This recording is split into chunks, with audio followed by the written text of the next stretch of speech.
ក៏រជំរាបសួរបងប្អូនទាំងអស់គ្នានៅក្នុងថ្ងៃនេះខ្ញុំនឹងមកលើកយកនៅរឿងភូមិគ្រឹះអានកំបាំងរបស់យើងភាគបន្តមកចែកជូនបងប្អូនទាំងអស់គ្នាស្ដាប់ជាការកំសាន្តដូច្នេះបើចង់ដឹងថាសាច់រឿងរបស់យើងនឹងទៅជាយ៉ាងណាបងប្អូនកុំភ្លេចតាមដានស្ដាប់ជាមួយនឹងខ្ញុំដូចតទៅនេះពំនោលរបស់អ្នកប្រាស់នរិនអ្នកប្រហែលជាមានចម្ងល់អំពីវត្តមានរបស់ខ្ញុំហើយថាតើហេតុអ្វីបានជាខ្ញុំមកស្នាក់នៅភូមិគ្រឹះមួយនេះកាលពីឆ្នាំ2005លោកតាបានរៀបចំភូមិគ្រឹះឲ្យភ្ញៀវចូលទស្សនាខ្ញុំនិងលោកប៉ាក៏បានមកចូលរួមទស្សនាបើកសម្ពោធនេះដែរហើយចាប់តាំងពីថ្ងៃនោះមកខ្ញុំតែងតែយល់សុបិនឃើញនារីដ៏ស្រស់ស្អាតម្នាក់តែពេលក្រោយមកខ្ញុំក៏បានគូររូបនាងទុំនាងគឺជានារីនៅក្នុងគំនូរដែលជាមេលតីដែលបានឃើញចំណែកឯលោកប៉ារបស់ខ្ញុំវិញចាប់តាំងពីថ្ងៃនោះមកគាត់ក៏បានធ្លាក់ខ្លួនឈឺជំងឺគាត់ហាក់មានលក្ខណៈមិនប្រកបនិងមិនច្បាស់លាស់3ខែក្រោយមកគាត់ក៏ទទួលអនិច្ចកម្មរីឯខ្ញុំវិញខ្ញុំតែងតែនឹកឃើញនារីម្នាក់នោះជារៀងរាល់មួយខែម្ដងនៅក្នុងសម្លៀកបំពាក់នារីសួរនៅក្នុងសុបិននោះនាងបានញញឹមដាក់ខ្ញុំគឺជាស្នាមញញឹមដ៏ស្រស់ស្អាតដែលខ្ញុំមិនធ្លាប់បានឃើញខ្ញុំបានដើរតាមនាងរហូតទៅក្នុងភូមិគ្រឹះហើយក៏បាត់ខ្លួនទៅយល់សុបិនឃើញនាងបែបនេះអស់រយៈពេលជាង10ឆ្នាំមកហើយតែចុងក្រោយតែមួយរយៈចុងក្រោយនេះយល់សុបិនឃើញនាងស្ទើរតែរៀងរាល់យប់ខ្ញុំស្ទើរតែគិតថាខ្លួនឯងនេះកើតជំងឺផ្លូវចិត្តទៅហើយព្រោះមនុស្សធម្មតាឯណាទៅយល់សុបិនបែបហ្នឹងនោះខ្ញុំបាននិយាយរឿងរ៉ាវទាំងអស់នេះទៅកាន់មិត្តភក្តិរបស់ខ្ញុំគឺហនុរាជបានផ្ដល់យោបល់ឲ្យខ្ញុំទៅជួបជាមួយនឹងគ្រូពេទ្យចិត្តសាស្ត្រខ្ញុំក៏បានធ្វើតាមពាក្យហនុរាជលោកគ្រូពេទ្យចិត្តសាស្ត្របានបញ្យល់អំពីមូលហេតុថាខ្ញុំប្រហែលជាគិតច្រើនអំពីរឿងភូមិគ្រឹះនោះហើយខ្ញុំក៏ប្រហែលជាធ្លាប់ឃើញនារីម្នាក់នោះពីពេលណាមួយដែលខ្ញុំមិនចងចាំថានឹងពេលណាតែខួរក្បាលរបស់ខ្ញុំបានប្រមូលនិងចងចាំរូបនោះទុករួចក៏បង្កើតរូបនៅក្នុងការយល់សុបិនគាត់បានឲ្យខ្ញុំតាំងចិត្តឲ្យស្ងប់និងប្រមូលអារម្មណ៍ឲ្យមូលមុនចូលគេងខ្ញុំបានអនុវត្តតាមគាត់តែលទ្ធផលដែលទទួលបានគឺផ្ទុយស្រឡះពីអ្វីដែលបានរំពឹងទុកគឺខ្ញុំនៅតែយល់សុបិនឃើញនាងរាល់យប់តែម្ដង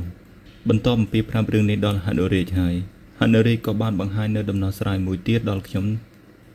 នោះគឺហនុរាជក៏បានបង្ហាញនៅដំណោះស្រាយមួយទៀតមកដល់ខ្ញុំហើយគេក៏បាននិយាយថាបើបញ្ហាយល់សុបិនរបស់ឯងដោះស្រាយតាមបែបវិទ្យាសាស្ត្រមិនបានទេគួរតែត្រូវដោះស្រាយតាមបែបអបិយជំនឿម្ដងពេលឯងត្រឡប់ពីភូមិគ្រឹះវិញកាលពី10ឆ្នាំមុនប្រកាសជាខ្មោចស្រីដ៏ស្រស់ស្អាតនោះមកតាមឯងជាមិនខានឡើយហើយនាងព្យាយាមហៅឯងឲ្យត្រឡប់ទៅវិញអញ្ចឹងហើយមានទៅរកគ្រូចាប់ខ្មោចមកជួយកម្ចាត់នាងចេញទៅបាន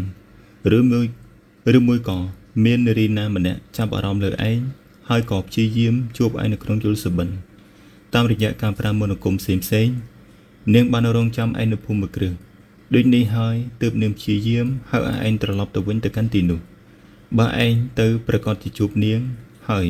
នឹងលែងយល់សុបិនទៀតហើយពេលដែលឯងជួបនាងហើយឯងរកវិធីកម្ចាត់នាងចោលទៅបន្ទាប់ពីហនុរាជនិយាយប្រាប់ខ្ញុំបែបនេះខ្ញុំក៏មិនជឿតាមពាក្យបកស្រាយរបស់ហនុរាជទេតែខ្ញុំចង់មកស្នាក់នៅភូមិគ្រឹះនេះមួយរយៈខ្ញុំជឿថាដើមហេតុនៃការយល់សុបិនរបស់ខ្ញុំគឺកើតចេញពីទីនេះអញ្ចឹងហើយបានជាខ្ញុំមកនៅទីនេះចំណោទបញ្ហានោះប្រកាសជាដោះស្រាយចេញខ្ញុំពិតជាធុញទ្រាន់ណាស់នៅក្នុងការដែលត្រូវយល់សុបិនឃើញនារីដែលមិនស្គាល់អត្តសញ្ញាណរៀងរាល់យប់បែបនេះ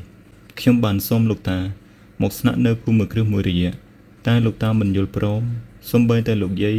នៅអ្នកម៉ាក់ក៏បដិសេធតាច់អហង្ការពិតជាមិនយល់ទេហេតុអ្វីបានជាពួកគាត់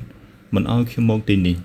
តែយ៉ាងណាក៏ដោយខ្ញុំត្រូវតែមកឲ្យបានខ្ញុំរកវិធីសាស្ត្រដែលធ្វើឲ្យពួកគាត់យល់ព្រមហើយខ្ញុំក៏បាននិយាយថាបាននៅទាំងអស់គ្នាមិនឲ្យខ្ញុំទៅរស់នៅក្នុងភូមិគ្រឹះនោះទេខ្ញុំនឹងមិនយកប្រពន្ធអស់មួយជីវិតថាខ្ញុំគំរាមពួកគាត់ក៏បានថាខ្ញុំនិយាយការពិតក៏បានតែការគំរាមពួកគាត់នោះព្រោះថាពួកគាត់ខ្លាចអត់មានកូនស្នងត្រកូលអញ្ចឹងហើយរឿងរៀបការរបស់ខ្ញុំគឺជារឿងសំខាន់តែតើឲ្យខ្ញុំរៀបការយ៉ាងម៉េចទៅបើខ្ញុំយល់សុបិនឃើញស្រីចម្លែកនោះរាល់យប់បែបហ្នឹងខ្ញុំនឹងមានអារម្មណ៍ថាក្បត់ភរិយាដល់ប្រយោលព្រោះថាគេងជាមួយនាងតែបែរជាយល់សុបិនឃើញស្រីផ្សេងទៅវិញ ឃើញទេគ្រាន់តែលឺសូរបែបហ្នឹងអ្នកទាំងអស់គ្នាក៏បើកភ្នែកធំហើយក៏អនុញ្ញាតឲ្យខ្ញុំមកទីនេះតែមានរយៈពេលកំណត់គឺត្រឹមតែ3ខែប៉ុណ្ណោះខ្ញុំក៏យល់ព្រមត្រឹមរយៈពេល3ខែខ្ញុំប្រកាសជាអាចរកដំណោះស្រាយបានមុនខ្ញុំនឹងមកពួកគាត់បានអញ្ជើញព្រះសង្ឃមកស្រោចទឹកនិងសូត្រមន្តរំដោះគ្រោះឲ្យខ្ញុំមានអារម្មណ៍ថាចម្លែកជាពន់ពេកពួកគាត់ហាក់ដូចជាមានអ្វីលាក់បាំងនឹងខ្ញុំអំពីរឿងដែលតាក់ទងទៅនឹងភូមិគ្រឹះតែនៅហើយទៅចុះបើពួកគាត់មិនចង់ប្រាំខ្ញុំក៏មិនចង់សួរដែរខ្ញុំនឹងស្វែងរកចម្លើយនេះដោយខ្លួនឯងខ្ញុំនឹងហាត់រាជបានចាប់អារម្មណ៍ទៅលើភូមិគ្រឹះនេះយ៉ាងខ្លាំងពួកយើងក៏បានធ្វើការស្រាវជ្រាវនិងព្យាយាមរកព័ត៌មានទាក់ទងនឹងភូមិគ្រឹះតែព័ត៌មានទទួលបានច្រើនតែជាព័ត៌មានទូទៅដែលអាចអានហើយរឹតតែមានចម្ងល់ហានុរាជបានបដិញ្ញាថានឹងជួយខ្ញុំស្វែងរកការពិតពីនារីនៅក្នុងសុបិននិងភាពអាចកំបាំងរបស់ភូមិគ្រឹះឲ្យបានពេលមកដល់ដំបូងខ្ញុំភ្ញាក់ផ្អើលជាខ្លាំងព្រោះឃើញនារីម្នាក់ដែលមានមុខមាត់ដូចជានារីនៅក្នុងយុទ្ធសុបិនរបស់ខ្ញុំបើតាមការបកស្រាយរបស់ហានុរាជវាជាការពិតនាងប្រកាសជាស្រីធ្មប់ដែលចេះមន្តអាគមហើយចូលមកក្នុងយុទ្ធសុបិនរបស់ខ្ញុំដើម្បីអន្តងហើយខ្ញុំឲ្យមកជួបនាងហើយនាងប្រកាសជាស្គាល់ខ្ញុំច្បាស់ជាមិនខានប៉ុន្តែពេលខ្ញុំសួរនាំនាងមើលទៅទឹកមុខនឹងរឹកពីនាងមិនសមនឹងដឹងរឿងតែនេះទេខ្ញុំជឿទៅលើកែវភ្នែកនិងទឹកមុខមិនដឹងខ្យល់អីរបស់នាងតែដើម្បីឲ្យកាន់តែច្បាស់ខ្ញុំបានស៊ើបប្រវត្តិរបស់នាងនិងឲ្យហានុរាជជួយរកព័ត៌មានបន្តិចបន្តួចពីនារីម្នាក់នោះមកឲ្យខ្ញុំត្រឹមម៉ោង 10 យប់ខ្ញុំទទួលបានព័ត៌មានមួយចំនួនទាក់ទងទៅនឹងប្រវត្តិរបស់នាងឈ្មោះថាកែវមាលតីមានស្រុកកំណើតនៅខេត្តកណ្ដាលអាយុ23ឆ្នាំទើបតែបញ្ចប់ការសិក្សាថ្នាក់បរិញ្ញាបត្រផ្នែកគ្រប់គ្រងទេសចរណ៍មុខរបរសពថ្ងៃជាអ្នកស្រាវជ្រាវឯករាជ្យបើស្មានមិនខុសទេបច្ចុប្បន្ននាងកំពុងតែស្រាវជ្រាវទៅលើគម្រោងមួយដែលប្រហែលជាការសិក្សាអំពីសក្តានុពលរបស់ភូមិគ្រឹះនេះទៅលើវិស័យទេសចរណ៍លើសពីនេះទៅទៀតព័ត៌មានដែលខ្ញុំចង់ដឹងគឺនាងអត់មានគ្រួសារអ្នកចេះមន្តអាគមអូមអាមអីទេហើយកាលពី10ឆ្នាំមុននាងទៅតែអាយុ13ឆ្នាំប៉ុណ្ណោះនាងមិនដែលបានមកសៀមរាបឬទៅភ្នំពេញទេអញ្ចឹងហើយមិនសមថានាងធ្លាប់ជួបខ្ញុំនោះទេឬមួយក៏នាងអាចជាជនរងគ្រោះដោយខ្ញុំដែលត្រូវបានអន្តងមកនៅកាន់ទីនេះខ្ញុំមិនគួរសង្ស័យនាងក្នុងផ្លូវមិនល្អនោះទេនាងអាចនឹងជាកម្លាំងនៅក្នុងការជួយខ្ញុំឲ្យរកការពិតពីភូមិគ្រឹះនេះផងក៏មិនដឹងព្រោះថានាងជាអ្នកស្រាវជ្រាវស្រាប់ក្រោយពីជំរះមន្ទិលសង្ស័យអំពីរឿងរបស់មាលតីហើយខ្ញុំក៏បានសម្រាកនៅក្នុងយុគទី1នៃការស្នាក់នៅភូមិគ្រឹះនេះខ្ញុំបានយកសុបិនឃើញនារីម្នាក់ដែលមានស្លៀកសម្លៀកបំពាក់សម័យលង្វែកលក្ខណៈជាអាវភាយ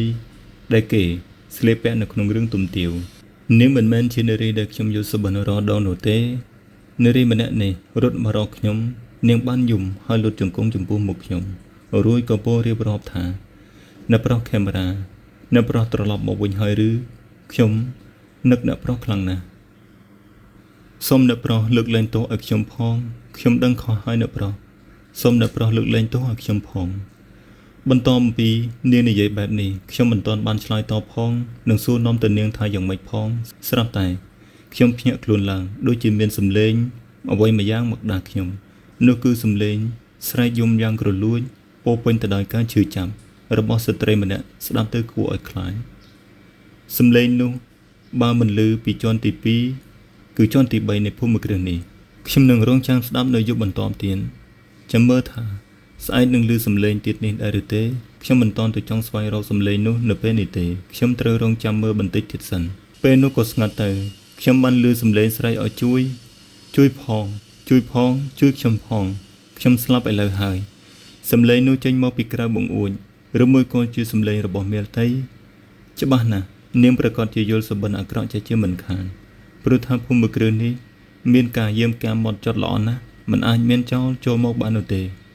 ខ្ញុំក៏ប្រញាប់រត់ទៅមើលនាងហើយក៏ព្យាយាមដាស់នាងឲ្យនាងភ្ញាក់ចេញពីសុបិនអាក្រក់ដោយពេលនេះជាវេលាចិត្តភ្លឺទៅហើយវាក៏មិនសមនឹងក្នុងការត្រឡប់ទៅដេកវិញដែរខ្ញុំក៏បានហៅនាងទៅមើលថ្ងៃរះជាមួយគ្នានៅលើដំបូលរួចក៏និយាយទៅកាន់នាងរួចក៏នាំនាងទៅបណ្ណាល័យខ្ញុំមានបំណងចង់ជួយនាងសង្ឃឹមថាសៀវភៅនៅក្នុងបណ្ណាល័យអាចជួយផ្ដល់ព័ត៌មានខ្លះៗដែលនាងចង់បានឲ្យដល់នាង ដើមមើលសិភៅបានបន្តិចហើយដូរីក៏ទេមកហើយគេក៏និយាយថាខ្ញុំទទួលបានព័ត៌មានថ្មីៗដែលតាក់ទងទៅនឹងអ្នកដែលសរសេរប្រវត្តិភូមិគ្រឹះរួចបង្ហោះនៅក្នុងប្រព័ន្ធអ៊ីនធឺណិតខ្ញុំបានយកអាសយដ្ឋានគាត់ហើយគាត់រស់នៅខេត្តសៀមរាបល្មមខ្ញុំនឹងផ្ញើឯកសារឲ្យឯងហើយមានទិន្នន័យមួយចំនួនទៀតដែលខ្ញុំរកបានត្រូវការឲ្យខ្ញុំផ្ញើតាម inbox នៅក្នុង Facebook ឬតាម email ខ្ញុំក៏តបទៅកាន់ Henry ថាជួយផ្ញើទិន្នន័យឯកសារដែលឯងរកឃើញឲ្យខ្ញុំតាម email មកណា Henry ក៏បានផ្ញើចូលមកក្នុង email របស់ខ្ញុំបន្ទាប់មកខ្ញុំក៏និយាយទៅកាន់គេថាខ្ញុំនឹងទៅមើលវាឥឡូវនេះភ្លាមខ្ញុំចុចបិទទូរស័ព្ទរួចក៏និយាយទៅកាន់មាលតីថា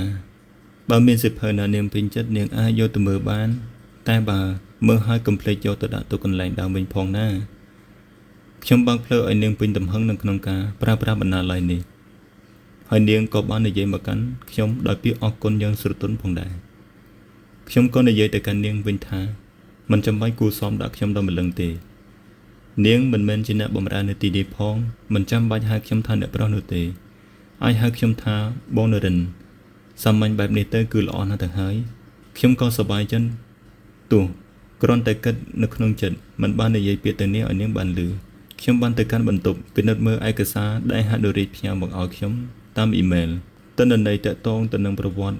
ទូរូបរបស់ប្រជាជន22គ្រួសារដែលស្នាក់នៅក្នុងបរិវេណភូមិគ្រឹះខ្ញុំបានពិនិត្យមើលម្ដងមួយដោយយកចិត្តទុកដាក់ហើយព័ត៌មានដែលទទួលបានគឺពួកគាត់មានស្រុកកំណើតនៅតំបន់ផ្សេងៗពីគ្នានៅក្នុងឆ្នាំ1995លោកតារបស់ខ្ញុំបានជួយឧបត្ថម្ភពួកគាត់និងឲ្យពួកគាត់ស្នាក់នៅក្នុងភូមិគ្រឹះដោយប្រកបមុខរបរផ្សេងៗតាមពិតទៅដំបូងលោកតារបស់ខ្ញុំប្រកាសជ្រើសរើសអ្នកដែលស្ម័គ្រចិត្តនិងគោរពលក្ខខណ្ឌនៅក្នុងការរស់នៅទីនេះហើយក៏រើសបានតែ22គ្រួសារនឹង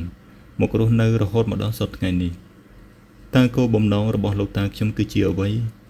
ហេតុអ្វីបានជាគាត់ចង់រៀបចំភូមិគ្រឹះនេះឲ្យមានលក្ខណៈបែបនេះខ្ញុំឈប់គិតរឿងនឹងសិនហើយក៏នឹកទៅដល់នារីម្នាក់ដែលខ្ញុំទើបតែបានឃើញនាងនៅក្នុងយល់សបិនខ្ញុំបានចាត់ការគូរូបរបស់នាងតម្រាំតែគូរូបនាងហើយគឺដល់អាហារពេលថ្ងៃត្រង់ល្មមខ្ញុំមានអារម្មណ៍ថាឃ្លានខុសពីធម្មតាត្រូវហើយព្រោះខ្ញុំមិនបានបរិភោគអាហារពេលព្រឹកនោះទេសម្បើកវងកញ្ចក់បន្តិចបងប្អូនសម្រាប់រឿងទាំងអស់នេះគឺបងប្អូនស្ដាប់ឲ្យយូរបន្តិចទើបដឹងអត្ថន័យរបស់វាបើបងប្អូនស្ដាប់ត្រឹមតែក្បាលអីបន្តិចហ្នឹងគឺស្ដាប់អត់យល់ទេស្ដាប់ទៅមានអារម្មណ៍ថាធុញដូច្នេះយើងចូលសាច់រឿងរបស់យើងបន្តអរគុណច្រើនណាស់បងប្អូនសម្រាប់ការតាមដានស្ដាប់បន្ទាប់មកក៏ឮសំឡេងគូទ្វារហើយខ្ញុំក៏បាននិយាយថាចូលមកទ្វារអត់បានចាក់សោនោះទេគឺអ៊ំស្រីចំអិនអាហារគាត់បានដើរចូលមកហើយសួរមកកាន់ខ្ញុំថាតើអ្នកប្រុសចង់ឲ្យខ្ញុំលើកអាហារថ្ងៃត្រង់មកជូនអ្នកប្រុសដល់ទីនេះឬក៏អ្នកប្រុសចុះទៅពិសានៅខាងក្រោមខ្ញុំក៏បានឆ្លើយទៅកាន់អ៊ំស្រីអ្នកធ្វើម្ហូបវិញថាកុំចាំបាច់ពិបាកយកមកឲ្យខ្ញុំដល់លើអីខ្ញុំនឹងចុះទៅក្រោមរួចគាត់ក៏ដើរចេញទៅវិញហើយក៏បិទទ្វារឲ្យខ្ញុំថ្នមពេលចុះទៅដល់ក្រោមខ្ញុំបានឃើញមាលតីកំពុងតែជួយរៀបអាហារដាក់នៅលើតុជាមួយនឹងអ៊ំស្រីចុងភៅហើយក៏បានឮការសន្ទនារបស់នាងផងដែរនាងក៏បានសួរទៅកាន់អ៊ំស្រីចំអិនម្ហូបថាអ៊ំស្រីមករស់នៅទីនេះទើបតែបាន20ឆ្នាំទេឬអ៊ំស្រីក៏ឆ្លើយទៅកាន់នាងវិញថាមែនហើយដំបូងឡើយអ៊ំនឹងប្តីមិនបានរស់នៅទីនេះទេហើយនាងក៏សួរទៅកាន់អ៊ំស្រីបន្តចុះអ៊ំមានកូនដែរឬទេអ៊ំស្រីក៏គាត់បានឆ្លើយវិញថាអ៊ំមានកូនស្រីម្នាក់ឥឡូវនេះកំពុងតែរៀននៅសាកលវិទ្យាល័យនៅឯទីក្រុងភ្នំពេញមើលទៅនាងកំពុងតែស្រាវជ្រាវនៅរឿងតែមួយដូចនឹងខ្ញុំដែរគ្រាន់តែប្រើវិធីសាស្ត្រផ្សេងពីគ្នាខ្ញុំធ្វើការសិក្សាទៅលើឯកសារទិន្នន័យដែលមានឯនាងវិញប្រើការសម្ភាសន៍តមាត់ដើម្បីបានព័ត៌មានតែលទ្ធផលទទួលបានគឺដូចគ្នាត្រង់ថាយើងបានដឹងថាពួកគាត់គឺជាចំណូលថ្មីដែលទើបតែមកស្នាក់នៅទីនេះបានជាង20ឆ្នាំប៉ុណ្ណោះមិនមែនដើមកំណើតនៅទីនេះតែម្ដងនោះទេហើយខ្ញុំក៏បាននិយាយទៅកាន់អ៊ំស្រីថាអ៊ំជួយរៀបចំមួយសម្រាប់ទៀតឲ្យខ្ញុំផងខ្ញុំនិយាយទៅកាន់អ៊ំស្រីព្រមទាំងអង្គុយចុះទៅលើកៅអីដែលបានបំរុងទុកអ៊ំស្រីគាត់បានធ្វើតាមពាក្យរបស់ខ្ញុំគាត់បានរៀបបន្ថែមចានសបស្លាបព្រានិងកែវទឹកមួយទៀតដាក់សម្រាប់កៅអីទល់មុខខ្ញុំទន្ទឹមនឹងនោះមាតីមានទឹកមុខឆ្ងល់រួចក៏បានសួរមកកាន់ខ្ញុំថាអ្នកប្រុសមានភ្ញៀវឬ ខ្ញុំក៏មិនបានឆ្លើយតបនឹងនាងទេគ្រាន់តែនិយាយងក់ក្បាលហើយខ្ញុំក៏ឲ្យនាងអង្គុយចុះមកហូបបាយជាមួយនឹងខ្ញុំនាងមានចម្ងល់មុខខ្លួនឯងនឹងសួរខ្ញុំបញ្ជាក់មើលមុខឆ្ងល់របស់នាងចុះល្អមើលដល់ហើយតែងតែឆ្ងល់គ្រប់រឿងទឹកមុខរបស់នាងតែងតែបង្ហាញការគិតរបស់នាងទាំងអស់ខ្ញុំបានងក់ក្បាលដើម្បីបញ្ជាក់ថានាងស្ដាប់មិនខុសទេនាងគឺបានអង្គុយចុះនៅលើកៅអីទល់មុខជាមួយនឹងខ្ញុំ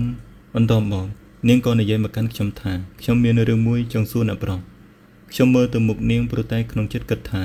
នាងជាមនុស្សពូកែឆ្ងល់ម្ល៉េះខ្ញុំក៏និយាយទៅកាន់នាងបន្តថាញ៉ាំបាយឲ្យហើយសិនទៅខ្ញុំមានពេលច្រើនណាស់សម្រាប់ឲ្យនាងសួរមិនចាំបាច់សួរនៅពេលបាយនោះទេឮសម្ដីនេះហើយនាងក៏បន្តញ៉ាំបាយរបស់នាងមើលចុះមុខនាងធ្វើដូចកំ pl ែងទៀតហើយមុខនាងគួរឲ្យខ្នាញ់ញ៉ាំបាយបណ្ដាមើលមុខគួរឲ្យអស់សំណើចរបស់នាងបណ្ដាពិតជាល្អមែនហើយខ្ញុំក៏មិនចាំបាច់មានអារម្មណ៍ថាឯកានៅពេលដែលញ៉ាំបាយម្នាក់ឯងខ្ញុំទទួលអារម្មណ៍ល្អចម្លែកបែបនេះខ្ញុំគួរតែរកវិធីឲ្យនាងញ៉ាំបាយកំដរខ្ញុំឲ្យបានញឹកញាប់ឬក៏អាចរាល់ថ្ងៃកាន់តែប្រសើរដូច្នេះពំនោលរបស់អ្នកប្រុសនរិនបានចប់ត្រឹមនេះយើងមកចូលដល់ពំនោលរបស់មាលតីពំនោលរបស់មាលតីញ៉ាំបាយបណ្ដាខ្ញុំក៏គិតគូរទៅដល់សំណួរដែលសួរទៅកាន់អ្នកប្រុសបណ្ដាមិនក៏អ្នកប្រុសចូលចិត្តសម្លឹងមើលមុខខ្ញុំម្ល៉េះមិនគិតខំប្រឹងញ៉ាំបាយឲ្យឆាប់ហើយទេឬមួយក៏មុខខ្ញុំមានប្រឡាក់ក្របបាយខ្ញុំក៏បានយកដៃមួយស្ទាបមុខទាំងសងខាងដើម្បីឲ្យប្រកាសថាមុខខ្ញុំមិនមានប្រឡាក់អ្វីគាត់ឃើញខ្ញុំធ្វើកាយវិការបែបនេះក៏សើចខ្ញុំក៏និយាយទៅកាន់គាត់ថាមិនក៏អ្នកប្រុសសើចគាត់ក៏បានឆ្លើយមកកាន់ខ្ញុំវិញថាគឺសើចកាយវិការរបស់នាងនឹងហើយខ្ញុំសម្លក់គាត់បន្តិចព្រោះតែអៀនឬក៏អាម៉ាស់មិនប្រកាសមុននឹងគ្រាន់តែខ្ញុំរកសួរមិនបានតែឥឡូវបែរជាមកសើចខ្ញុំនៅក្នុងពេលញ៉ាំបាយទៅវិញអ្នកប្រុសចង់សើចខ្ញុំគួរតែញ៉ាំបាយឲ្យហើយសិនទៅទ្រាំមិនបានខ្ញុំបាននិយាយផ្សេងផ្សាលនៅពាក្យរត់សម្ដីរបស់គាត់លេងសើចហើយបដូរមកជាញញឹមវិញបន្ទាប់ពីអ្នកប្រុសគាត់ញ៉ាំបាយឬហើយគាត់ក៏មិននិយាយមកកាន់ខ្ញុំថា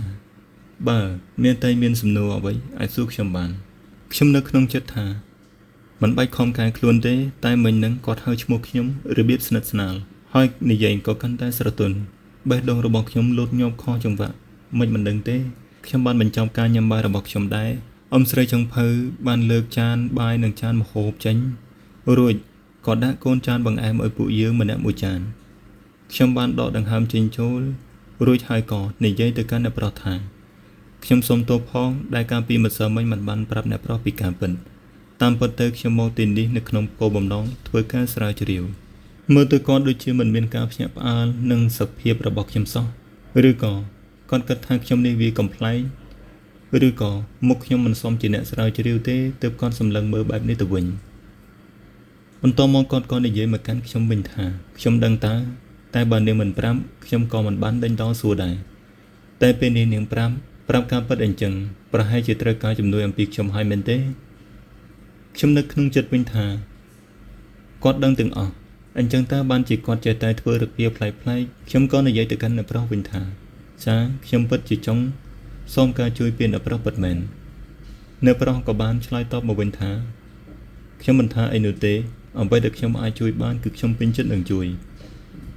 អ្នកប្រុសមិនត្រឹមតែរូបសង្ហាទេថែមទាំងចិត្តល្អទៀតផងខ្ញុំញញឹមព្រោះពេលនេះខ្ញុំអត់ខ្លាចចិត្តទេណាខ្ញុំសូមនិយាយត្រង់ហើយខ្ញុំចាប់ផ្ដើមនិយាយបន្តថាគឺខ្ញុំចង់សុំស្ថិតិចំនួនភ្ញៀវទេសចរប្រាក់ចំណូលនិងផែនការចាយរាយប្រាក់ទាំងនោះខ្ញុំសូមធានាថាខ្ញុំនឹងមិនបញ្ចេញព័ត៌មានទាំងនេះទៅខាងក្រៅទេគឺខ្ញុំប្រើប្រាស់នៅក្នុងគោលបំណងស្រាវជ្រាវតែម្យ៉ាងហើយខ្ញុំក៏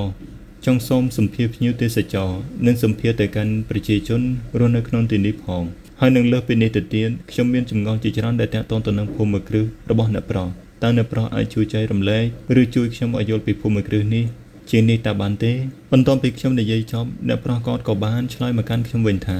ប្រហែលជាពិបាកដល់នាងហើយព្រោះថាព័ត៌មានដែលនាងចង់ដឹងម្ចាស់ភូមិគ្រឹះនេះមិនរំពឹងថានឹងចែកចាយទៅដល់អ្នកក្រៅទេតែបើនាងថាសន្យារក្សាជាការសម្ងាត់ទៅហើយខ្ញុំមិនគួរចិត្តអាក្រក់ដែររឿងសម្ភារភ្ញៀវទេសចរនិងប្រជាជនខ្ញុំអនុញ្ញាតឲ្យនាងសម្ភារពួកគេបានដោយសេរីចំណែកឯរឿងចម្ងល់ទាក់ទងទៅនឹងភូមិគ្រឹះដែលនាងចង់ដឹងអំពីខ្ញុំ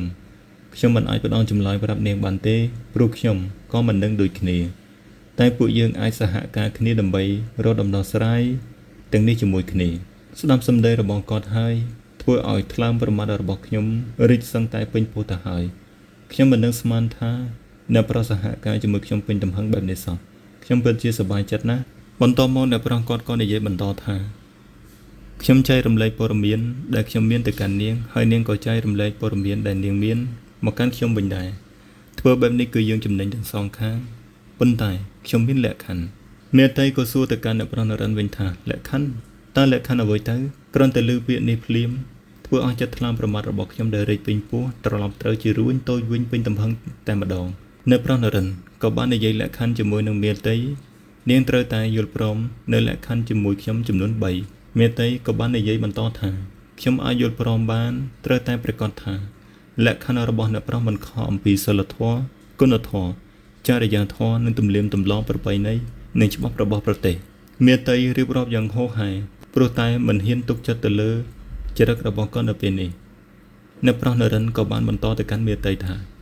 កុំបារម្ភអីខ្ញុំមិនឲ្យនាងទៅធ្វើបាបសម្លាប់មនុស្សឬលួចទ្រព្យសម្បត្តិអ្នកដទៃឬក៏អំពើមិនគប្បីនោះទេមេតីក៏បានឆ្លើយទៅកាន់អ្នកប្រុសនរិនវិញថាចាបើអញ្ចឹងខ្ញុំយល់ព្រមសូមអ្នកប្រុសមានប្រសាសន៍អំពីលក្ខខណ្ឌទាំងអស់របស់អ្នកប្រុសមកចុះលក្ខខណ្ឌទី1ខ្ញុំចង់ឲ្យនាងកំដរខ្ញុំញ៉ាំបាយអាហារថ្ងៃត្រង់និងពេលរសៀលជារៀងរាល់ថ្ងៃបន្ទាប់អំពីឮអ្នកប្រុសនរិននិយាយបែបនេះធ្វើឲ្យមេតីនាងបើកភ្នែកធំព្រោះតែសឹងមិនគួរឲ្យជឿនឹងត្រចៀកខ្លួនឯងនេះត្រចៀករបស់ខ្ញុំមានបញ្ហាទេដឹងនៅពេលដែលឮលក្ខខណ្ឌទី1របស់អ្នកប្រុសនរិនធ្វើឲ្យមេតីនាងបើកភ្នែកធំព្រោះតែសឹងតែមិនជឿនឹងត្រចៀកខ្លួនឯងនេះត្រចៀករបស់ខ្ញុំមានបញ្ហាទេដឹងនេះឬជាលក្ខខណ្ឌខ្ញុំត្រូវញ៉ាំបាយកំដរអ្នកប្រុសអស់មួយជីវិតឬអត់ទេណាខ្ញុំត្រូវញ៉ាំបាយកំដរអនាគតស្វាមីនិងកូនរបស់ខ្ញុំមិនខ្ញុំនឹងរស់នៅកំដរអ្នកប្រុសទៅបើអ្នកប្រុសចង់សារភាពស្នេហ៍ដោយប្រយោលកំប្រាប់ណាថាអ្នកប្រុសឃើញខ្ញុំភ្លាមក៏ស្រឡាញ់ភ្លាមតែក៏មិនសមទេគាត់ប្រកាសជាចង់ធ្វើបាបខ្ញុំជាមិនខានបន្ទាប់ពីមេតីនាងគិតនៅក្នុងចិត្តមួយសន្ទុះហើយនាងក៏និយាយមកថាអត់ទេខ្ញុំមិនអាចញ៉ាំបាយកំដរអ្នកប្រុសរហូតអស់មួយជីវិតនោះទេបន្ទាប់ពីនាងនិយាយបែបនេះអ្នកប្រុសនរិនក៏បាននិយាយបន្តទៀតថាខ្ញុំមិនបានឲ្យនាងញ៉ាំបាយកំដរខ្ញុំមួយជីវិតនោះទេត្រឹមតែរយៈពេល3ខែប៉ុណ្ណោះនាងនៅចំណេញលុយថ្លៃចាយមិនចេះតិចខ្ញុំគិតថានេះជាសំណើនេះនាងមិនសមបដិសេធសោះនាងគួរតែយល់ព្រមហើយក៏ជាលក្ខខណ្ឌទៀតខ្ញុំក៏បាននិយាយទៅកាន់អ្នកប្រុសវិញថាដំបូងមិនបានបញ្ជាក់ថា3ខែផងខ្ញុំស្មានតែកំដររហូតតាបើរហូតមែននោះខ្ញុំមិនយល់ព្រមទេមើលចុះធ្វើឲ្យខ្ញុំអាម៉ាស់មុខទៀតហើយមេតីក៏បានឆ្លើយយល់ព្រមជាមួយនឹងលក្ខខណ្ឌទី1របស់អ្នកប្រុសនរិនហើយនាងក៏បានសួរទៅកាន់អ្នកប្រុសនរិនវិញថាចុះលក្ខខណ្ឌទី2និងទី3ជាអ្វីដែរអ្នកប្រុសនរិនក៏បានឆ្លើយតបទៅកាន់នាងថាខ្ញុំមិនទាន់នឹកឃើញទេមេតីក៏បាននិយាយទៅវិញថាមិនទាន់នឹកឃើញមិនបានទេ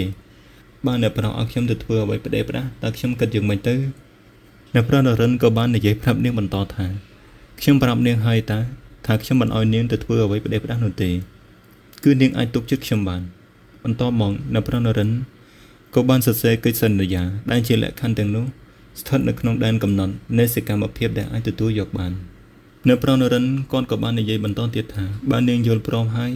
យើងសម្រេចតាមនឹងចុះគាត់និយាយហើយក៏ងើបចេញអំពីកៅអីធ្វើរឹកពីដូចជាកំពុងចង់ទៅកន្លែងណាមួយអញ្ចឹងឆ្ងល់ដល់ហើយមួយថ្ងៃគិតតែពីសង្គមនៅក្នុងបន្ទប់ដល់ឥឡូវមកធ្វើជារឹកប្រញាប់អីអាណាបន្តមកមេតីក៏សួរទៅកាន់អ្នកប្រុសនរិនថាតើអ្នកប្រុសចង់អញ្ជើញទៅណាអ្នកប្រុសនរិនក៏បានឆ្លើយមកកាន់នាងវិញថាខ្ញុំទៅរកមនុស្សម្នាក់នាងអាចទៅជាមួយខ្ញុំបានទេមេតីនាងក៏ឆ្លើយទៅយល់ព្រមបន្ទាប់ពីនាងរៀបចំខ្លួនប្រាណរួចហើយអ្នកប្រុសបានបើកឡានកាត់ពីទីក្រុងស៊ីបរៀបហើយក៏ធ្វើដំណើររហូតទៅដល់ភូមិដាច់ស្រយាលបន្ទាប់មកមេតីក៏បានសួរទៅកាន់អ្នកប្រុសនរិនថាតើអ្នកប្រុសចង់ទៅរកអ្នកណាតែអ្នកប្រុសនរិនគាត់មិនបានឆ្លើយតែអ្នកប្រុសនរិនគាត់ក៏បានប្រាប់នាងវិញថាទៅដល់នាងនឹងដឹងហើយពេលទៅដល់ហើយផ្ទះដែលគាត់ឈប់ពីមុខនឹងគឺមើលទៅទំនងជាផ្ទះគ្រូទាយព្រោះមានសភាពដូចជាដង្វាយទេវតានិងគ្រឿងសំណែនផ្សេងហើយក៏ឃើញមានភ្ញៀវទេសចរចូលហូរហែដែរចម្លែកមែនអ្នកប្រុសមករកគ្រូទាយធ្វើអ្វីចង់ទូទាយរកគូស្រករឬយ៉ាងណាហើយគាត់ក៏ហៅខ្ញុំទៅជាមួយធ្វើអ្វីដែរ ពេលយើងចូលទៅដល់លើផ្ទះភ្ញៀវទេសចរបានចេញទៅអស់ហើយឃើញតែលោកយាយចំណាស់ដែលកំពុងតែអង្គុយនៅលើអាសនៈរបស់គាត់ពួកយើងបានចូលទៅអង្គុយនៅពីមុខរបស់គាត់រួចអ្នកប្រុសនរិនក៏បានសួរដោយពាក្យគួរសមទៅកាន់លោកយាយថាអត់ទោសលោកយាយតើនេះគឺជាផ្ទះរបស់លោកពូក្តីតើមែនទេមេត្រីនាងគិតនៅក្នុងចិត្តថាខ្ញុំគិតថាគាត់មករកគ្រូទាយតាតាមពិតមិនមែនទេលោកយាយតបដោយសំឡេងស្អកទៅកាន់អ្នកប្រុសនរិនវិញថាមិនហើយចៅភក្តីគឺជាកូនរបស់យាយបន្ទាប់មកអ្នកប្រុសនរិនក៏និយាយទៅកាន់លោកយាយបន្តថាតើខ្ញុំអាចសុំលេខទូរស័ព្ទដើម្បីទំនាក់ទំនងទៅកាន់គាត់បានដែរទេលោកយាយហើយពេលណាគាត់អញ្ជើញត្រឡប់មកដល់ផ្ទះវិញលោកយាយគាត់ញញឹមរួចក៏តបទៅកាន់អ្នកប្រុសនរិនវិញថាចៅមានការអ្វីចង់សួរនាំក្តីអាចសួរយាយជំនួសបានព្រោះកូនប្រុសរបស់យាយនៅពេលនេះនៅឯបរទេសឯណោះមិនបាននៅក្នុងស្រុកខ្មែរនេះទេចំពោះរឿងភូមិគ្រឹះរបស់ចៅភក្តីដឹងតាមរយៈយាយជាអ្នកនិយាយឲ្យស្ដាប់នេះមិនក៏លោកយាយដឹងថាខ្ញុំចង់សួររឿងពីភូមិគ្រឹះអ្នកប្រុសក៏ได้រឿងចម្លែកនៅក្នុងចិត្តហើយខ្ញុំក៏ចម្លែកនៅក្នុងចិត្តដែរមិនណាស់ណាទេលោកយាយពិតជាមានទេពកោសល្យនៅក្នុងការទូទាយពិតមែនអ្នកប្រុសមិនតាន់បាននិយាយអ្វីផងគាត់ក៏ដឹងពីគោលបំណងរបស់អ្នកប្រុសបាត់ទៅហើយលោកយាយគាត់ក៏និយាយបន្តថាយាយដឹងរឿងណាដែលយាយដឹងតែប៉ុណ្ណោះគាត់ក៏សើចពេលនេះលោកយាយចេះនិយាយលេងទៀតគាត់ក៏និយាយបន្តថាចែងទាំងពីរហុចដៃស្ដាំមកខ្ញុំនិងអ្នកប្រុសនរិនមើលមុខគ្នាបន្តិចព្រោះតែងើយឆ្ងល់តែក៏ហុចដៃឲ្យទៅលោកយាយគាត់បានចាប់បាតដៃពួកយើងទាំងពីរនាក់ដាក់លើដៃគាត់មកខាងមួយហើយគាត់ក៏មានប្រសាសន៍ថាអ្នកទាំងពីរជាអ្នកចំនួនក្រោយរបស់ភូមិគ្រឹះខ្ញុំក៏ប្រកែកទៅកាន់គាត់ថាមិនមែនទេគឺមានតែអ្នកប្រុសនរិនទេដែលជាអ្នកចំនួនក្រោយរបស់ម្ចាស់ភូមិគ្រឹះតែខ្ញុំមិនបាននិយាយអ្វីទៅកាន់គាត់ទេហើយលោកយាយគាត់ក៏មានប្រសាសន៍បន្តថាត្រូវប្រុងប្រយ័ត្នចំពោះខ្មោចស្រីម្នាក់នោះសម្ដីរបស់លោកយាយធ្វើឲ្យខ្ញុំសឹងលួសព្រលឹងខ្ញុំបានសួរបញ្ជាក់ទៅកាន់លោកយាយថាមានខ្មោចនៅក្នុងភូមិគ្រឹះឬលោកយាយក៏បានតបវិញថាមែនហើយមានខ្មោចនៅក្នុងភូមិគ្រឹះប៉ុន្តែនាងមិនអាចធ្វើអ្វីចៅទាំងពីរបាននោះទេគាត់ប្រឡែងដៃយើងទាំងពីរមកវិញខ្ញុំស្រាប់តែមានអារម្មណ៍ថាព្រឺឆ្អឹងខ្នងហើយខ្លាចរអានេះខ្ញុំកំពុងតែស្នាក់នៅក្នុងភូមិគ្រឹះដែលមានខ្មោចអញ្ចឹងឬចុះបើយប់ឡើងខ្មោចនោះមកលេងឬក៏មកច្របាច់កងខ្ញុំហើយឲ្យខ្ញុំទៅនៅជាមួយតើខ្ញុំត្រូវគិតយ៉ាងម៉េចទៅបន្តមកលោកយាយគាត់ក៏មានប្រសាសន៍បន្តថាចៅមានអីចង់សួរលោកយាយក៏សួរមកចោះបើយាយដឹងយាយនឹងឆ្លើយប្រាប់សំឡេងនិយាយបន្តរបស់លោកយាយធ្វើឲ្យខ្ញុំភ្លេចអារម្មណ៍ខ្លាចមួយគ្រាសិនបន្តមកនៅប្រុសនរិនក៏បានសួរទៅកាន់លោកយាយថានៅក្នុងអត្ថបទរបស់ពូក្តីបានប្រាប់ថាភូមិគ្រឹះត្រូវភ្លើងឆេះតើលោកយាយដឹងថាហេតុអ្វីបានជាភ្លើងឆេះដែរឬទេនៅប្រុសនរិនបានសួរទៅកាន់លោកយាយសំណួរនេះពិតជាដូចជាសំណួរទៅនឹងអ្វីដែលខ្ញុំចង់ដឹងដល់ហើយពេលនេះខ្ញុំអាចដឹងអំពីគោលបំណងរបស់គាត់មកស្នាក់នៅទីនេះខ្លះហើយលោកយាយគាត់ក៏បានឆ្លើយមកកាន់អ្នកប្រុសនរិននិងខ្ញុំវិញថាភូមិគ្រឹះត្រូវភ្លើងឆេះគឺដោយសារតែមានអ្នកដុតកាលពីជាង300ឆ្នាំមុន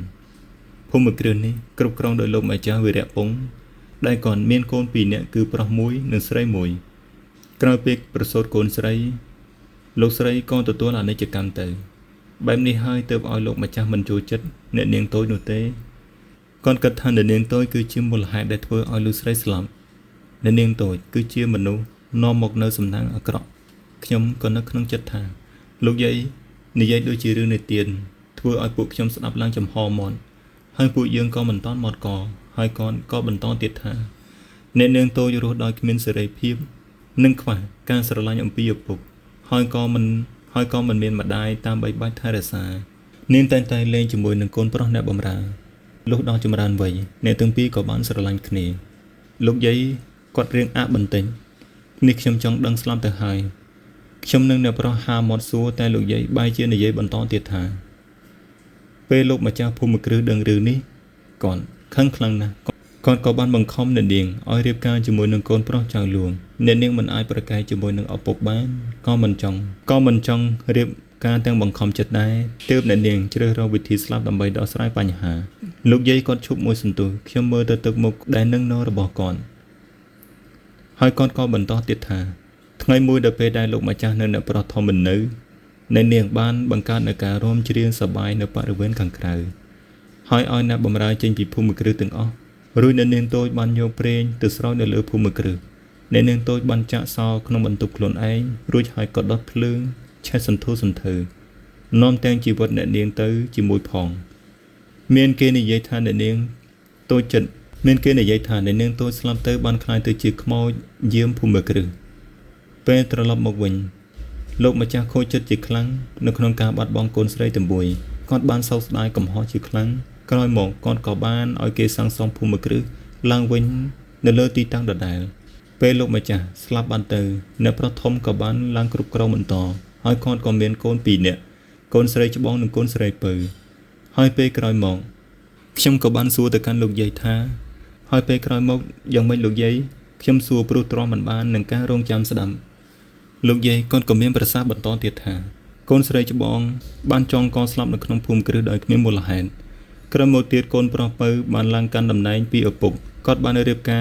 ให้เมียนโกนใบเนี่ยโกนสไลปีหนึ่งโกนปลอมวยโกนสไลตึงปีบ้านสระลันปลอแต่มวย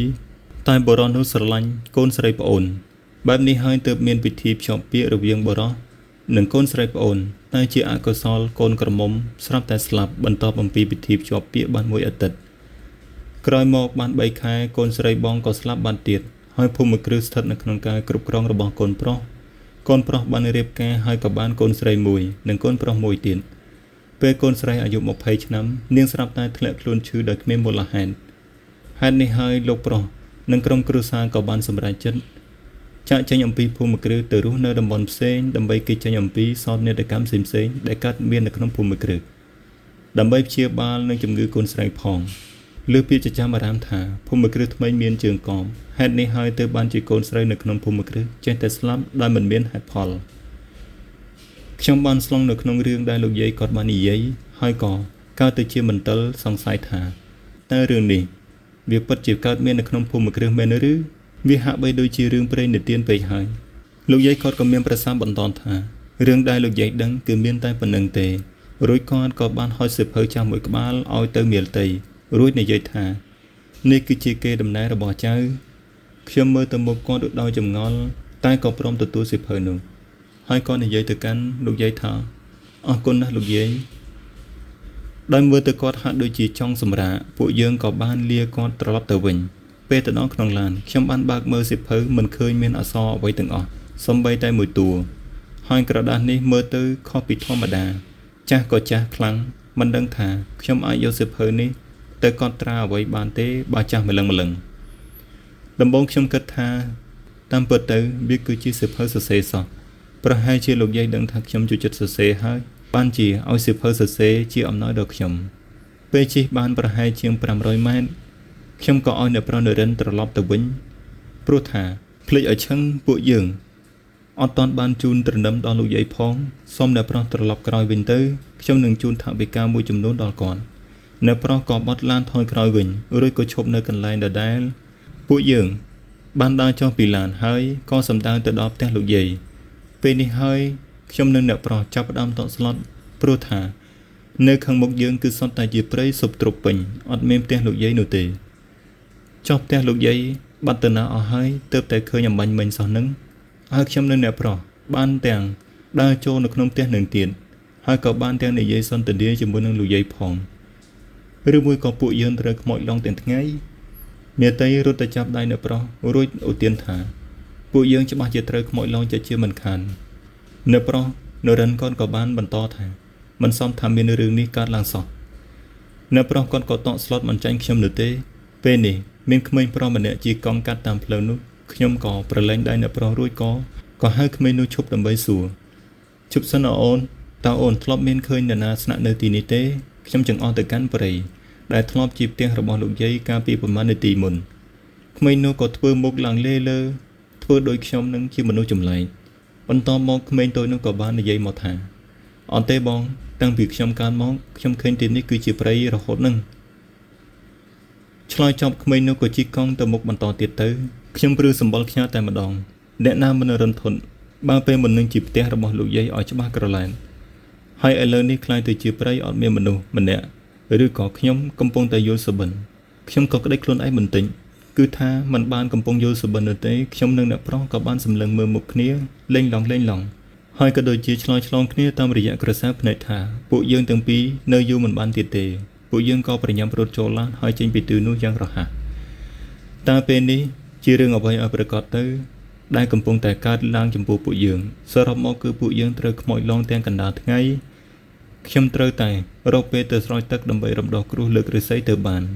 តែបើស្ដាប់ការរៀបរាប់របស់លោកយាយហើយមកគុំគ្នាជាមួយនឹងព័ត៌មានដែលខ្ញុំមានគឺពិតជាស៊ីគ្នាខ្លាំងណាស់វាស៊ីគ្នាទៅនឹងការយល់សុបិនរបស់ខ្ញុំ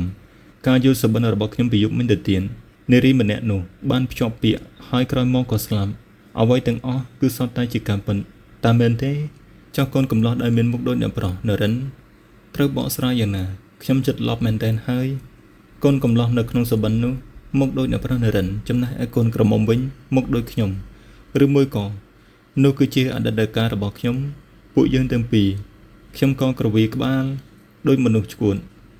បន្តមកអ្នកប្រុសនរិនក៏បានសួរមកកាន់ខ្ញុំថានាងកើតអីហ្នឹង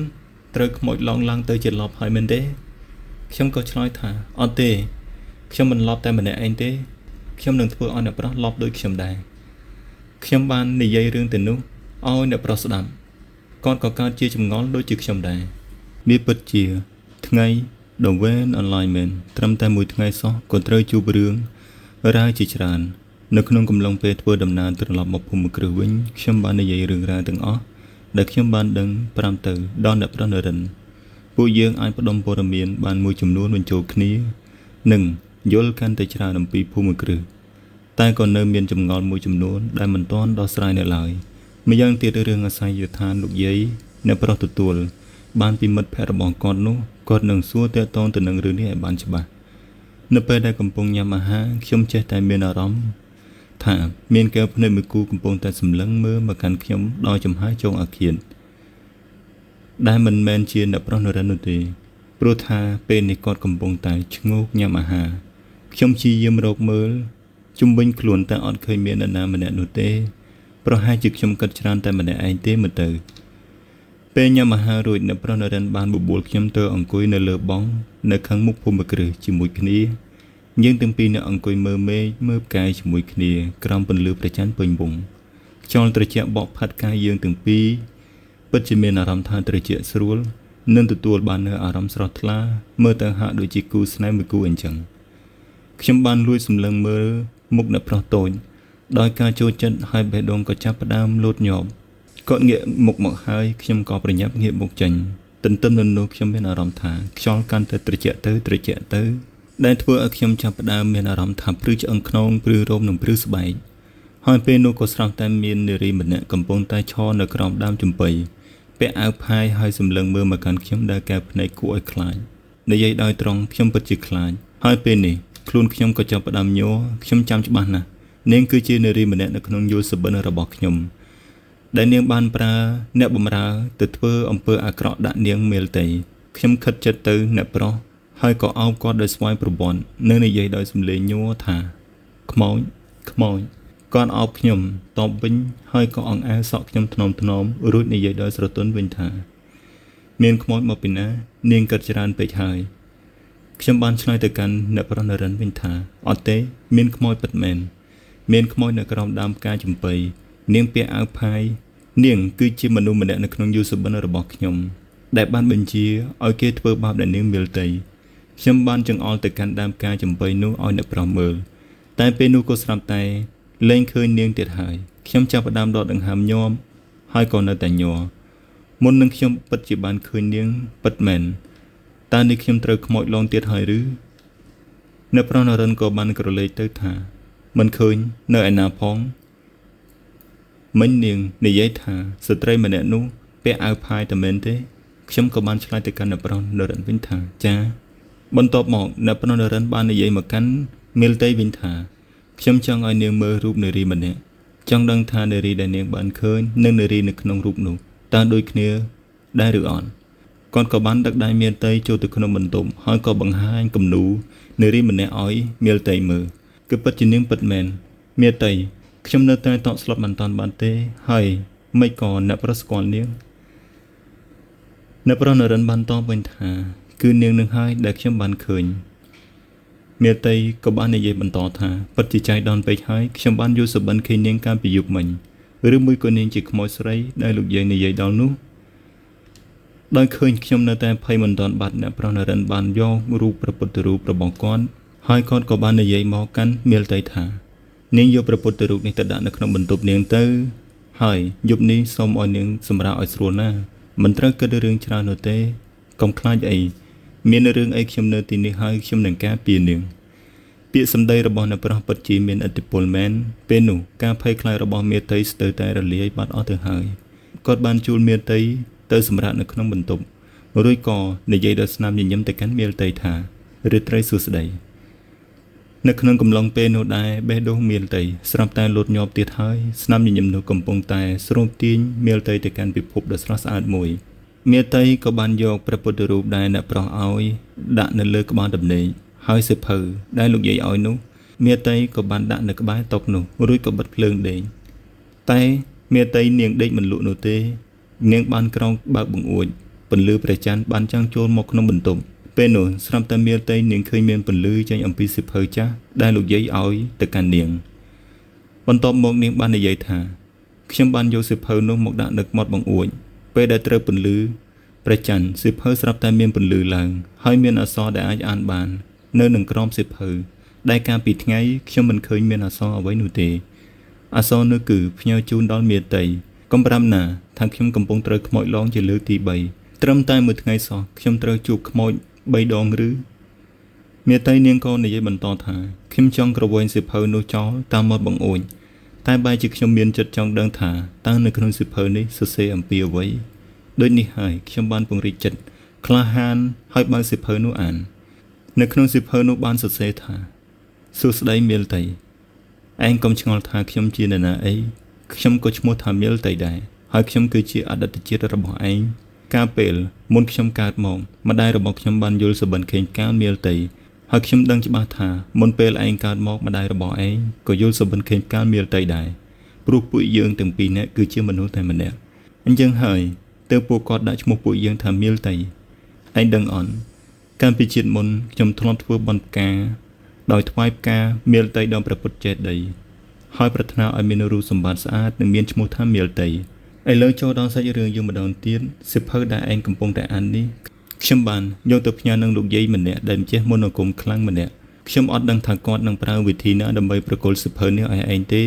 តែខ្ញុំទុកចិត្តលើគាត់ណាស់ហើយខ្ញុំដឹងថាសិភៅនេះប្រកាសជាបានទៅដល់ដៃឯងហើយពេលនេះពិតជាបានដល់ដៃឯងពិតមែនមុនពេលខ្ញុំស្លាប់ខ្ញុំបានតាំងចិត្តអធិដ្ឋានថានឹងត្រឡប់មកកាន់ទីនេះម្ដងទៀតហើយពេលនេះក៏បានម្ដងពិតមែនគឺជាឯងនឹងហើយព្រោះថាឯងគឺជាអនាគតរបស់ខ្ញុំនៅតែអធិដ្ឋានទៀតថា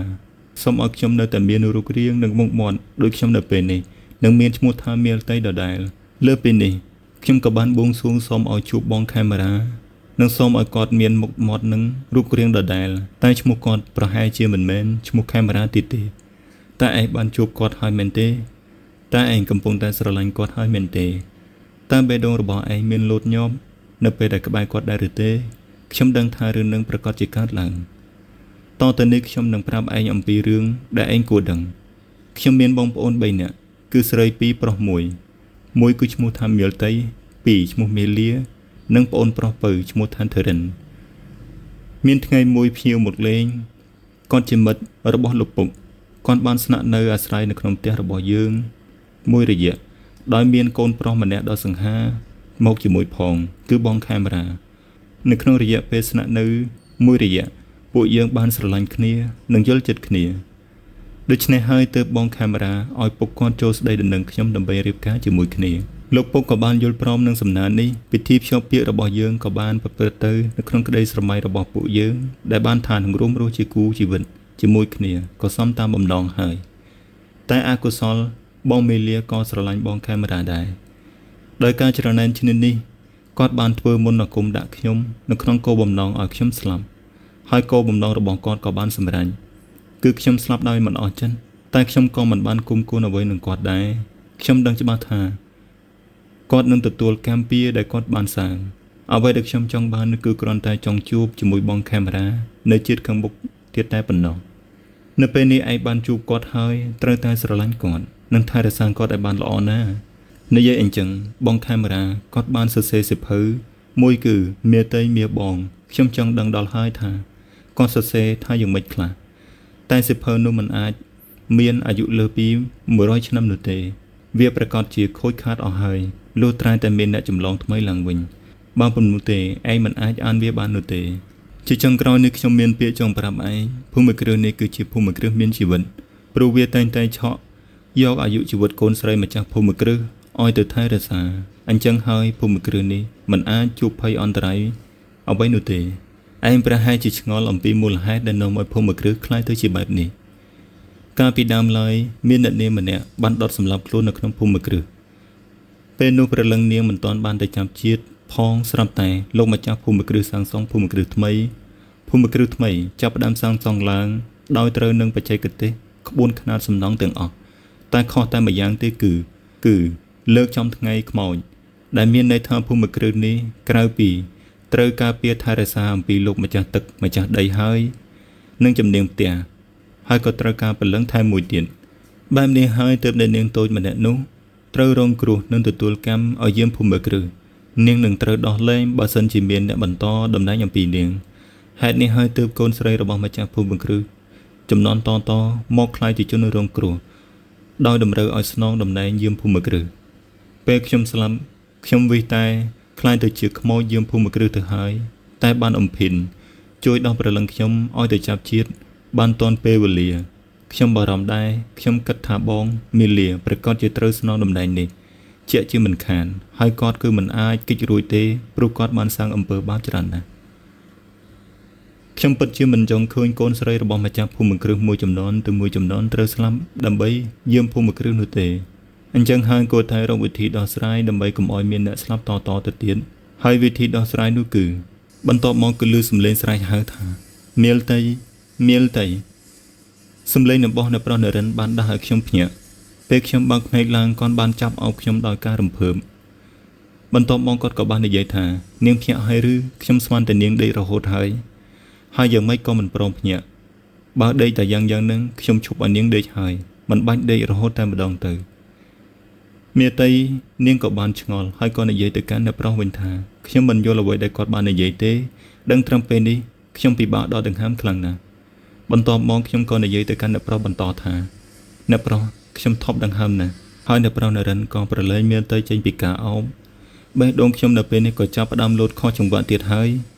មិនឲ្យលោតខុសចង្វាក់យ៉ាងម៉េចបើគ្រាន់តែភ្ញាក់ពីដេកភ្លាមលេងមកអោបខ្ញុំអញ្ចឹងហ្មងនៅមិញមៀងនៅឡើយមិនទាន់ដឹងថាមានរឿងអ្វីកើតឡើងសោះនេះ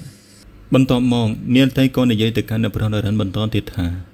ខ្ញុំគ្រាន់តែដេកលក់តាមិនក៏អ្នកប្រុសចាំបាច់ស្លន់ស្លោអ្វីម្លេះអ្នកប្រុសនរិនក៏បានឆ្លើយទៅកាន់មាតីវិញថាមើលម៉ោងទៅម៉ោង9ព្រឹកហើយណានាងដេកម៉ាក់នឹងអ្នកណាមិនភ័យហើយយ៉ាងណាក៏មិនក្រោកបើថាធម្មតាដូចគេឯងមិនអីទេតែនេះមានចាំអត់ពីម្សិលមិញពួកយើងបានជួបរឿងអ្វីខ្លះមេតីនាងក៏បានធ្វើមុខឆ្ងល់ហើយក៏និយាយនៅក្នុងចិត្តថាហើយមិនដេចក៏ចាំបាច់ខឹងមើលគឺខឹងឡើងស្លេកមុខទៅហើយនិយាយស្រួលបួលមិនបានទេឬបន្ទាប់មកនាងក៏និយាយវាចាចេញទៅកាន់អ្នកប្រុសវិញថាខ្ញុំសុំទោសដែលធ្វើឲ្យអ្នកប្រុសព្រួយបារម្ភខ្ញុំធានាថានឹងមិនដេកយូរបែបហ្នឹងទៀតទេខ្ញុំបានញញឹមដាក់គាត់ដើម្បីបញ្ជាក់ថានឹងគ្មានរឿងអាក្រក់កើតឡើងទៀតឡើយអ្នកប្រុសនរិនក៏បាននិយាយបន្តថាតែឥឡូវនេះនាងភ្ញាក់ហើយខ្ញុំអស់បារម្ភហើយរៀបចំខ្លួនទៅខ្ញុំនឹងទៅចាំនាងនៅតុអាហារបន្ទាប់ពីអ្នកប្រុសនរិនចេញទៅប៉ាត់មានតែក៏បានក្រឡេកទៅមើលសិភៅចាស់ដែលនៅលើតុដដែលមានតែក៏បាននិយាយថានេះខ្ញុំសុបិនទេតែសុបិននេះដូចជាការពិតណាឬមួយក៏អ្វីដែលបានកើតឡើងទាំងអស់សុទ្ធតែជាការពិតអ្នកប្រុសកាមេរ៉ាគឺអ្នកប្រុសនរិនគឺជាមនុស្សតែម្នាក់ចំណែកឯខ្ញុំនិងអ្នកនាងមាលតីគឺជាមនុស្សតែម្នាក់តើខ្ញុំគួរតែជឿដែរទេដូច្នេះរឿងភូមិគ្រឹះអាចកំបាំងរបស់យើងគឺភាគ2សូមបញ្ចប់តែត្រឹមនេះបងប្អូនបើសិនជាបងប្អូនពេញចិត្តកុំភ្លេចជួយឲ្យមេដៃនិងចុច Subscribe ខ្ញុំម្នាក់មួយនៅសាច់រឿងមួយនេះបើសិនជាបងប្អូនមានការទស្សនាកាន់តែច្រើនខ្ញុំនឹងនិយាយសាច់រឿងរហូតឲ្យចប់ដល់វគ្គចង់បញ្ចប់តែម្ដងអរគុណច្រើនណាស់សម្រាប់បងប្អូនដែលចំណាយពេលវេលាដ៏មានតម្លៃមកអង្គុយស្ដាប់នៅរឿងរ៉ាវរបស់ខ្ញុំដែលខ្ញុំបានសម្រាយ